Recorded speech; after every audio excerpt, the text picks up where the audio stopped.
Hello. Thank you for joining us today as we continue our study of Solomon, a man of wisdom, wealth, and women. If you remember, in our first series of lessons, we studied the life of Solomon. We studied his birth, the consequences of his mother and father's alliance. We studied his youth. We studied his kingship and all the things he did as king. And one of the things Solomon is known for is wisdom. We talked about his wealth and all the wealth that he built up during his reign, his 40 years of reign in Israel. As a reminder, he was the third king following Saul and David, his father, and his reign lasted 40 years, so he was able to amass a great deal of wealth. He built up Israel as a power in the region and the world, and he acquired a lot of wisdom. He had an advantage in that he was part of a royal household, so he had access to a lot of information and knowledge, and he used that in many ways. So he's known, especially Solomon. If you ask most people what Solomon is known for, it would probably be wisdom. And we went through a couple of decisions that he made. The most famous one was the two women who came to him with a baby. Both of them said the baby was hers. He decided we'll just cut the baby in two and and we'll give half of the baby to each of the women. Of course, the real mother said, no, spare the baby, give the baby to the other woman. And through this strategy, Solomon knew who the real mother was. That's probably his most famous, what he's known for is cutting of the baby, so to speak, splitting the baby. Today we're going to start a series of studies on Proverbs. Proverbs is, most of Proverbs we cite as being written by Solomon, but it really is a collection of Proverbs. It's a collection of parables, a collection of sayings that Solomon collected over his lifetime. He did not write all of them. There are some that he attributes to other people, and we'll cover that later. But what we want to do is go through Proverbs and look at what Solomon wrote and see its relevance today. You need to remember that most of what we read in the Bible, you need to consider the context of it. So Solomon was the third king of Israel, and that was many, many, many years ago. Today, we're in the year 2020. So a lot of the things that were not known to Solomon, we have knowledge of today. And the definition of knowledge, we'll go through that a little bit too as it relates to Solomon. So as usual in our lessons, we read parts of the Bible, we stop and we reflect on that, and then we read some more. And which is a good study guide for you at home. I would encourage you to do a similar approach in your daily devotionals, where you pick a book or pick a section of the Bible, read it, reflect on it, and read some more. All right, so let's start our readings with Proverbs. We're going to start in the first chapter of Proverbs. This is Proverbs chapter 1, verse 1. The Proverbs of Solomon, son of David, king of Israel, for gaining wisdom and instruction, for understanding words of insight, for receiving instruction in prudent behavior, doing what is right and just and fair, for giving prudence to those who are simple, knowledge and discretion to the youth. Let the wise listen and add to their learning, and let the discerning get guidance, for understanding proverbs and parables, the sayings and riddles of the wise. The fear of the Lord is the beginning of knowledge, but fools despise wisdom and instruction. So we start Proverbs with kind of what's going to be the purpose of it and what's going to be the theme of it. So as we see what the purpose is, he's writing these Proverbs to gain wisdom and instruction and understanding words of insight. He's also doing it as a guide for young people and for those who would pursue knowledge and want to make good decisions. Now we end this, this reading with, "The fear of the Lord is the beginning of knowledge, and fools despise wisdom and instruction." This is probably the most famous quote in Proverbs, and it appears several times. So what does this exactly mean? The fear of the Lord is the beginning of knowledge, but fools despise wisdom and instruction. The key phrase here is the fear of the Lord is the beginning of knowledge. So let's stop and reflect on this for just a minute. Now remember the time period that Solomon is working. He is the third king of Israel, so it's a long time ago. So their knowledge base is fairly limited, and most of their knowledge comes out of theocratic institutions. So most of the governments, most of the policy was based on theological information, theological knowledge. And we know that we had Moses, and so Moses had written the laws, and so we know that Solomon had the law. He had the Ten Commandments to work with. He also had other kinds of writings that he was working with also. So he says, the fear of the Lord is the beginning of knowledge. So what does that mean for us today? What does the fear of the Lord mean? Well, he's going to later say that we need to understand what the fear of the Lord means. But he also says the fear of the Lord is the beginning of knowledge. This is important because where we are today as far as the knowledge base is much different than where Solomon was in his time. But this phrase is still appropriate because the fear of the Lord has to do with the Lord's dominance, or the Lord's the Lord controls everything. And so we see this at the beginning of Genesis, where the world was created by God and man is put in place to manage the world, to manage the earth. And we see in Genesis that man does okay, but he doesn't do it right. He falls. He wants the ultimate power. He wants the ultimate knowledge. And because of that, he's placed in a place outside of Eden, and he has work to do, and there are other burdens that confront him. The fear of the Lord is the beginning of knowledge. So again, there are mysteries out there. Even today, there are lots of mysteries that we don't understand. We have conquered a lot of the mysteries, though. I think of electricity. Electricity has always been here, but we have now harnessed electricity to do a lot of the things that we take for granted. The lights that we have every night and every day. All of the machinery that we have that works off electricity. Electricity and harnessing electricity was a huge step forward in mankind's harnessing of knowledge. I recommend this book, The Wright Brothers. The Wright Brothers took aeronautical science from very little to very much in a short period of time. They did this by studying.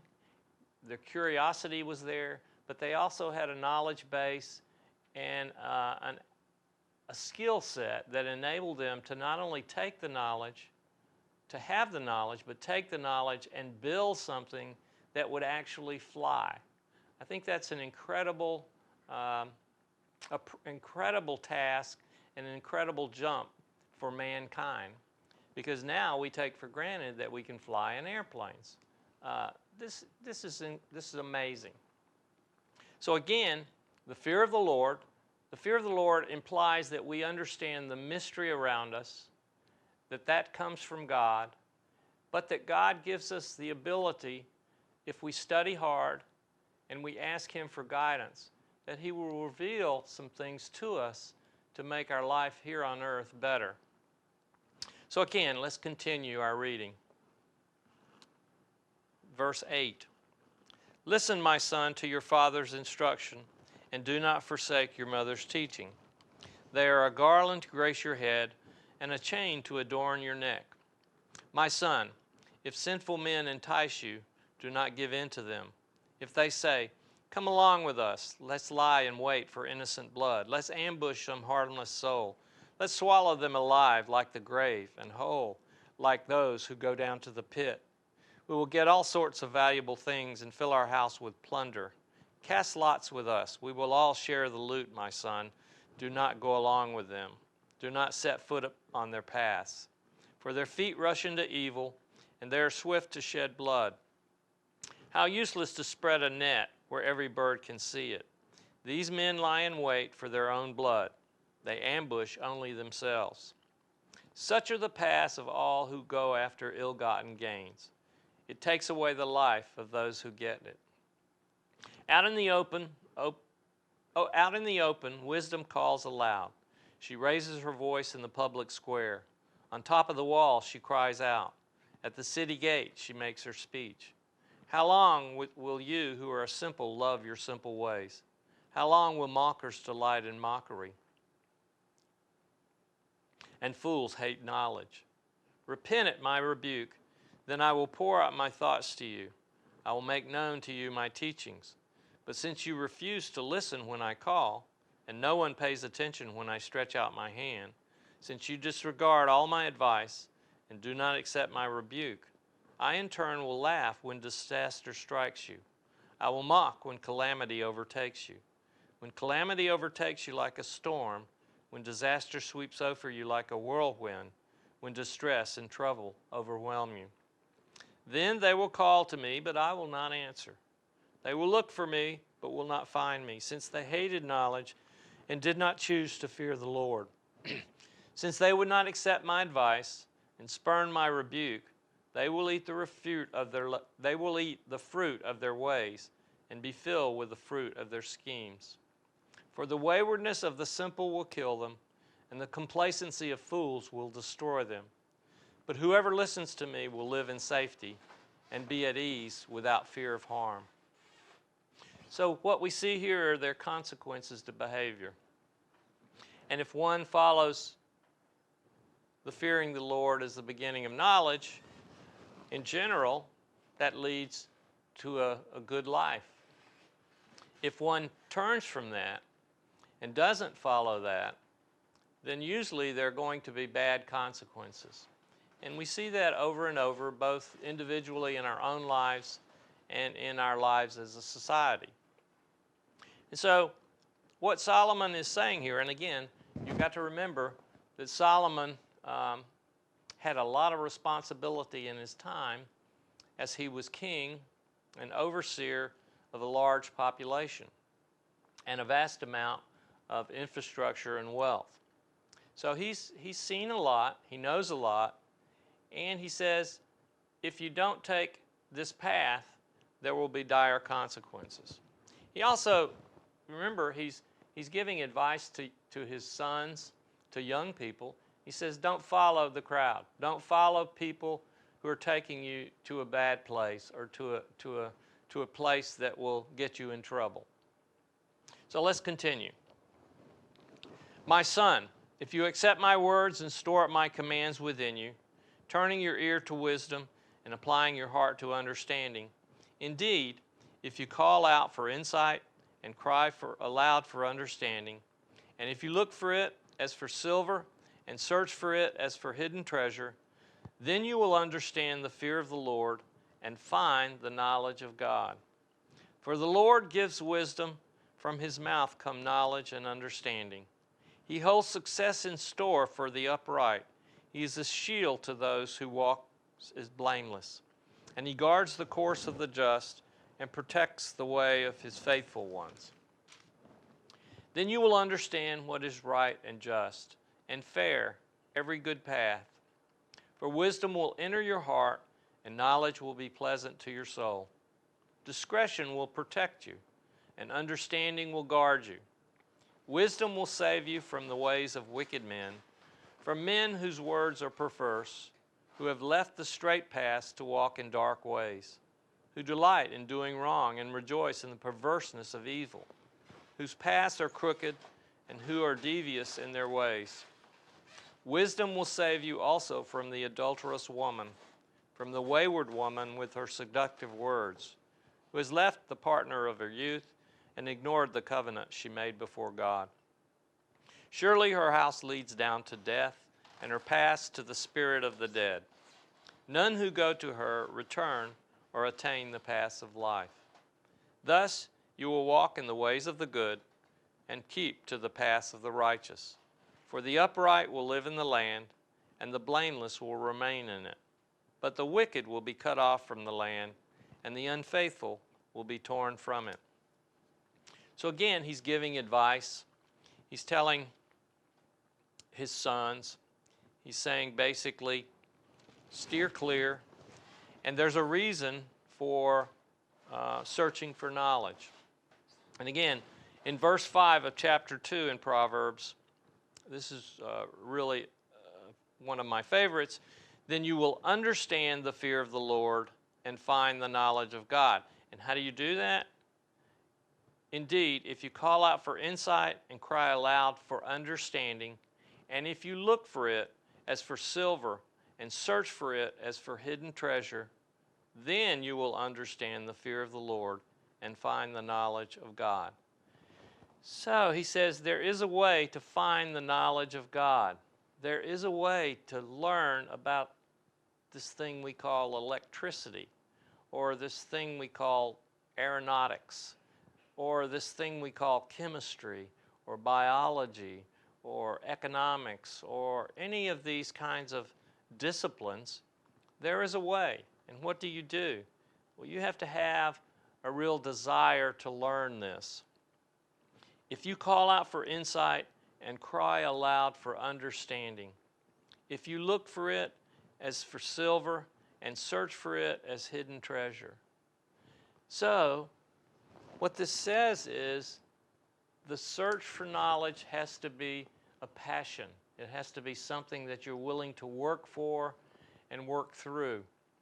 Not only that, it also implies that a spiritual search is just as important as an academic search, and perhaps even more important. So again, Solomon was not only knowledgeable about spiritual matters, he was also knowledgeable about academic matters also. He was very well versed in all kinds of disciplines, and especially in administration.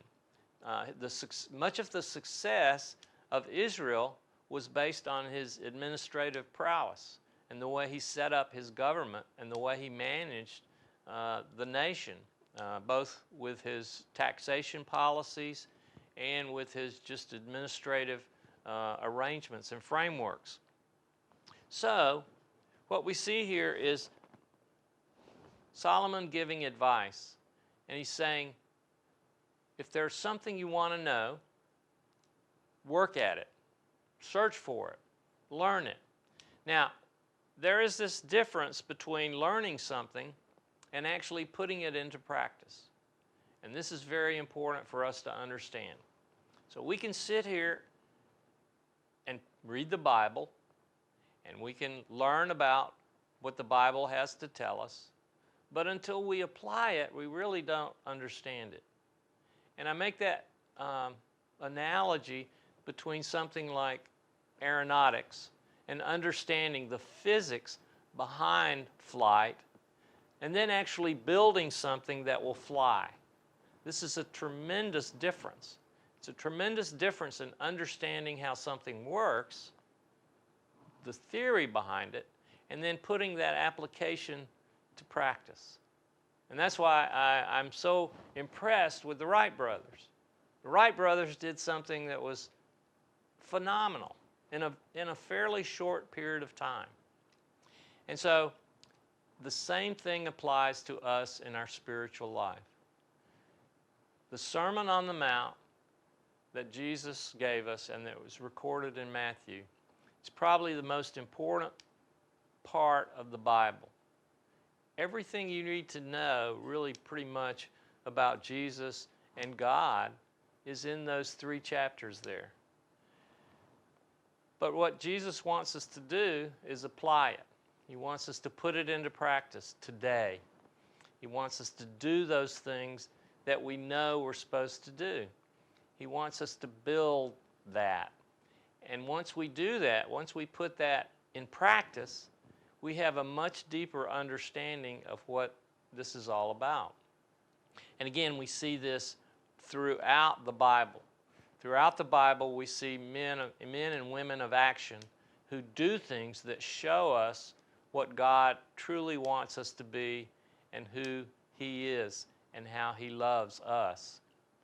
I think often of the verse, I desire mercy, not sacrifice. And again, Jesus tells us to go and learn this. He told the Sadducees and Pharisees and His disciples, go and learn what this means. This is from Hosea 6:6. Why did He do that? Well, I think He wants us to understand a simple idea. I desire mercy, not sacrifice. Mercy is more important than sacrifice. It's a very simple phrase, but to put it in practice is very difficult because it implies that we are going to give mercy. We're going to be a merciful people. Now, that doesn't relieve us of justice. There has to be justice. But really, God gives us is mercy. And so if we're given mercy, we're supposed to give mercy to those around us. Now, this brings us back to Proverbs and Solomon. Again, we think about the context of Solomon and his life and when he was writing this. Remember, he reigned for 40 years, so he did a lot, he wrote a lot, he learned a lot in those 40 years, but we also know that all the knowledge that he had did not deliver him from making some huge mistakes. And we saw that in his life near the end where he allowed his wives to follow other gods, and that infiltrated Israel and displeased God a great deal. And basically, after his death, after Solomon's death, this led to the demise of Israel as a powerful kingdom. So we're going to close today's lesson with this idea: the fear of the Lord is the beginning of knowledge. I would encourage you to reflect on this and think about this more. It's a simple phrase, but how does it influence your life, and how does it make a difference in the path that you take? Thank you again, and we'll meet again and continue our lesson on Proverbs. Thank you.